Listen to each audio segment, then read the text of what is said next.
Bagaimana jadinya jika seorang Katolik ingin mendekat kepada Tuhan dengan mempelajari Alkitab, namun justru menemukan banyak hal yang tidak masuk akal di dalamnya? Viviana Espin pernah mengalaminya.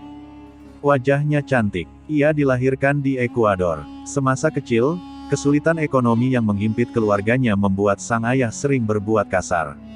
Sang ibu yang sayang Espin memasukkannya ke sekolah Katolik. Agar Espin tumbuh menjadi pribadi yang dekat dengan Tuhan, alasannya. Itu adalah salah satu sekolah terbaik di kota kami. Ia bisa menyombongkan diri bahwa aku sudah bersekolah kepada teman-temannya, kenang wanita ini.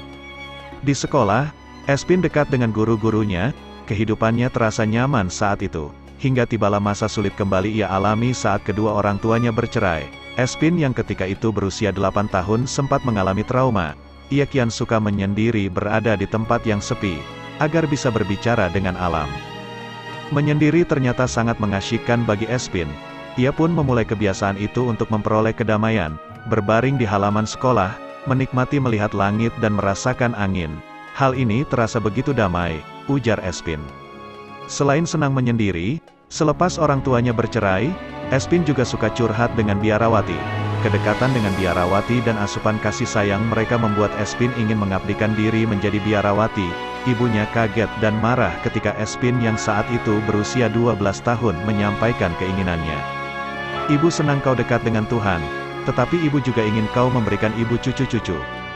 Mendapati penolakan keras dari ibunya, Espin memutuskan mendekat kepada Tuhan dengan jalan berbeda. Espin ingin memperdalam belajar Alkitab.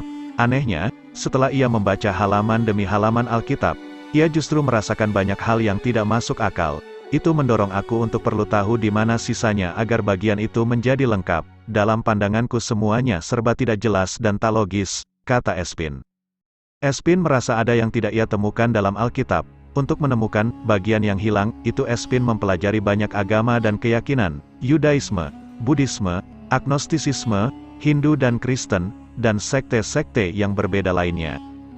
Semula Espin tak tertarik untuk mempelajari Islam karena persepsi buruk yang telah dibangun oleh media di negaranya. Namun setelah tak puas dengan seluruh ajaran itu, Espin pun mencari tahu tentang Islam. Ternyata apa yang dipersepsikannya selama ini salah. Espin justru menemukan hal yang sama sekali berbeda dalam Islam. Islam bisa menjawab pertanyaan tentang berapa banyak Tuhan yang ada, kata Espin. Jawaban, hanya satu. Kemudian menjawab pertanyaannya tentang Yesus yang ada di Alkitab. Saat itu, ia sadar bahwa Alkitab telah berubah. Ia lantas membaca riwayat hidup Nabi Muhammad. Ibunya kembali marah. Kali ini kemarahannya bahkan lebih besar. Karena Espin yang saat itu berusia 18 tahun mengatakan ingin menjadi Muslim, bibi Espin datang membantu sang ibu dengan membawa buku yang menyerang Islam. Espin sempat ragu-ragu dan mengurungkan niatnya masuk Islam. Beberapa bulan kemudian, Espin bertemu dengan seorang pria Muslim dari Arab Saudi.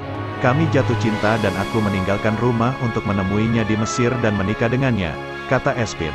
Di Mesir, Espin masih ragu-ragu dengan Islam akibat propaganda buku yang dibacanya.